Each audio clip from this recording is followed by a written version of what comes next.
Okay, Dan Crowd, this is Dan Crowd, I'm Hello. Sam Shea. Why did you just rip me away from my desk where I was trying to do very important business critical work, drag me down here, screaming in my face that I have to play this game? Cam, you gotta play Dead Cells. Wow, you've actually got this all set up. This you could have seen this super on the way in. convenient. It is. I wondered where you were all morning, actually. So, Dead Cells is a 2D Metroidvania roguelike developed by Motion Twin, a French company. And it has Souls-like combat. In it, you play someone known as the Prisoner. You have no head. It's like a flaming head. Okay. And you've got to make your way through... You have no head? Yeah, you have no head. It's literally like a flaming skull cell. Maybe that's what the Dead Cell is. Okay, yep. And then you make your way through level after level, unlocking abilities, unlocking tools, and trying to get to the end. So I have not played this game, but I have heard about it for quite some time. Yes. Like people have actually been telling me to play this for the better part of close to a year, I want to say. I think it's about over a year. It's been in early access on Steam, and it's about to come up to its 1.0 on August 7th. Yeah. And it's coming out on PC, obviously 1.0, all of that out of early access, Right. and also coming to all the consoles, including Switch. Nice. And this feels like the perfect game to play on Switch, okay. which you'll find out. Yeah, cool. All right. You want to dive in? I guess I should dive in. I mean, I think it is funny that people have been telling me to play this for a year, and the only way to actually make that happen is to drag me and place me. I mean, video games, right? Go. Is this game excessively difficult? Yes, but not unfairly difficult. It's not unfairly difficult. Okay. I think if you've played a 2D platformer before, Right. you'll pick it up pretty quickly. Okay. So this is where you're first picking up. You get to choose what your secondary weapon is. Right, got it. Yep. Ah! Oh, it's got a nice smooth feel to it. Oh, hello. Any game that has a tickle option, You're on board with? I'm on board with, absolutely. Let me just tickle a little bit more. Nice. Tickle that mound. There's no tickle animation. Oh, it's getting very tickled though. Yeah, but Ooh, yeah.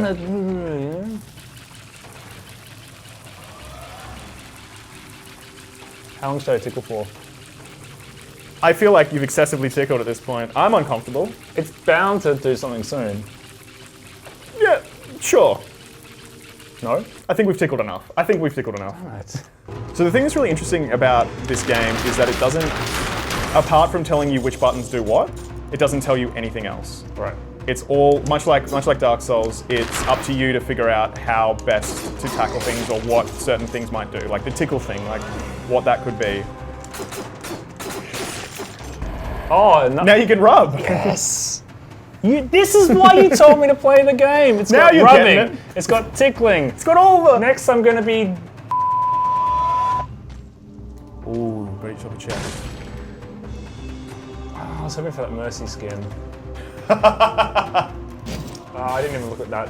So that's a... Is everything like entirely positive, or are there some items that have like drawbacks? drawbacks? How does the item system work? I haven't really encountered any items that have drawbacks, but they all have certain conditions to using them. So stuff like the grenades have very long recharges. The arrows are obviously lose damage the further away you shoot, stuff like that. But lots of the perks for the weapons try to entice you into doing stuff you wouldn't usually do. Like there's a bow where if you're right up close, you get a critical hit, which stuns. Okay. And then there's swords that have more damage if you get behind somebody. Right. And then there's other stuff that you can roll in. So there's elemental effects and stuff like that. So you really start as you're going, figuring out how all this stuff will fit together. I'm nodding at you. I'm only partially taking what you're saying. Good, Sorry. good, because so the checkpoints. yes, This is a roguelike or roguelite. What's the difference? I don't know. I couldn't tell you. It's one of those two. What are the point of the checkpoints if when you die... Everything resets? Everything resets. That's a very good question. And same with like the Metroid stuff as well, with unlocking abilities that gets you into previously locked off areas. The way the levels are designed is there's multiple paths through them and then there's multiple exits at the end of each. So you can explore, get to the end of what you think is like of the level and it'll have an exit, and then you can teleport back to a branching path that you didn't take and explore that part and then decide where you want to go. So this is a system where you can choose to upgrade one of your three elements stuff. So it all is dictated in a color system as to Okay, so my damage. bow is a tactical bow. Yep. My sword is a brutality sword. Yep. And so is my whatever. Your grenade. Oh, I Yeah. forgot that I could try that. I should probably try it before I die. Definitely. inevitably. Let's just boost. Okay. Okay, so this is where it becomes a little bit more like Rogue Legacy, something like that. So in between levels, you go to this place. Just goes there forever now. Yeah, I got a problem with doors. Well, look who it is. Okay, yep. Is that Norman Reedus? I believe that is Norman Reedus. Bring me the cells you gather from the others. In exchange, I'll procure a few useful little items for you. Okay. Okay, so we've got blueprints. Nice. So I have to start here. Yeah. So you can hold down A to funnel in your cells. Yep. Nice. So you can't, the cells you can only spend in between levels. Yep. And if you die in a level, you lose all your cells, basically. Okay. But whatever you've spent sustains through subsequent runs. Okay.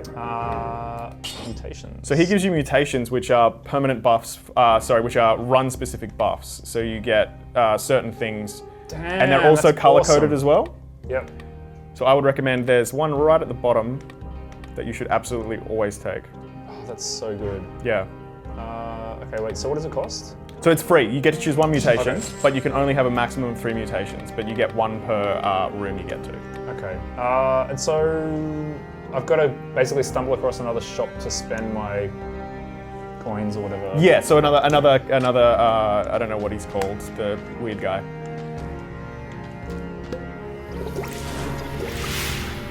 So you got yourself a little flask like in Dark Souls now, so you can replenish your health.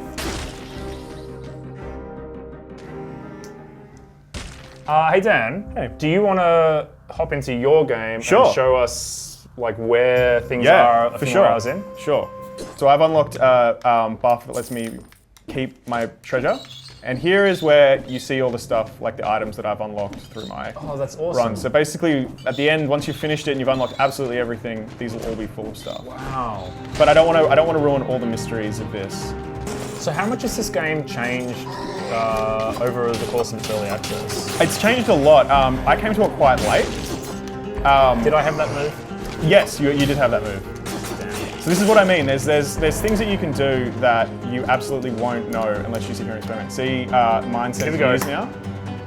Oh, So I get a vine. So that's an example of the Metroid style that was of such this. a tease. Yeah, it's the tickle The tease. tickle tease. So see, I've gotten to the toxic sewers, right? Right. I might not particularly want to go there, so I can go back here and then take another path. Take myself down here. Wait, so how many different environments are there aside from this prison area? 17. 17. There's 17 biomes and there's Right. 4 bosses. Right. And do you like the cadence of permanent weapon and buff unlocks Yeah. in terms of the metagame? Yeah, absolutely. So Because that's kind of crucial, right? It's like finding that right balance of feeling like you're progressing even if you're not necessarily getting that much further on subsequent runs. yeah, so one thing, so you can see all my general upgrades, which was stuff like the health flask, gold reserves, Right. and at the start it changes what melee weapon or shield or bow I can get, but also I can unlock weapons in here, right? Yeah. So once I unlock a weapon from a blueprint, it drops and I can pick it up, and now that's unlocked. It can randomly Yeah. appear now, Yeah. and also in shops, which is really cool. Dan, this is a much better way to spend my afternoon than sitting working on those spreadsheets that I had been. That no one knows. People do at IGN. It's all spreadsheets. Spreadsheets and PowerPoints. Okay guys, you know I love metrics, let's do a deep dive. Q1 versus Q2, ridiculous growth. Ridiculous growth. Ridiculous growth. Celebrate that growth. So where do you stand on the Souls games and From Software style titles and roguelikes as a general rule? I love satisfying roguelike, like something like Rogue Legacy, which does feel not cheap and it feels rewarding, unlocking stuff and all that. And same with the Dark Souls series, I find them really satisfying because I don't find them ever cheap. Right. But I do think the randomness can turn people off, and especially the trying and failing, especially in something like this where you try and fail and then you can't learn, layouts or anything like that you can in Dark Souls. But there's something really great about a game that doesn't tell you how to do a lot of things and like what everything in this world is and discover it on its own. Yep. Because there's also things in this, like there's characters that you meet that you have no idea what they're going to do, and if they're good or bad, or like what helping them could do, and then it's answered, runs later. Right. So how much variability is there in just the weapons and things that you roll at the start? I was actually reading an interview with the devs today, and they said they've specifically designed all the weapons to never feel like there's repetition or anything. Right. So there's like massively big broadswords, there's these tiny little, like this one, there's dual swords, there's crossbows. I haven't gotten any gadgets yet, unfortunately, which are you get stuff like traps that you can use. So there's just so much variance, and I have only unlocked the tiniest amount in this game. Is this the guy who's going to talk to me today? Yeah.